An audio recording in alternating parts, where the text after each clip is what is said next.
one thing transplants to North Carolina might remember. It's important to have a snow brush to push it off and dig your way out of a spot to get back on the road.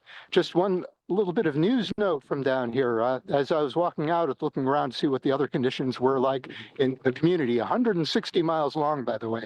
A snowplow apparently skidded and flipped over. Driver okay, but just a warning: people have to remember to take it slow, take it safely, and make you can save your apologies for when you arrive wherever you have to be. Oh man, wow.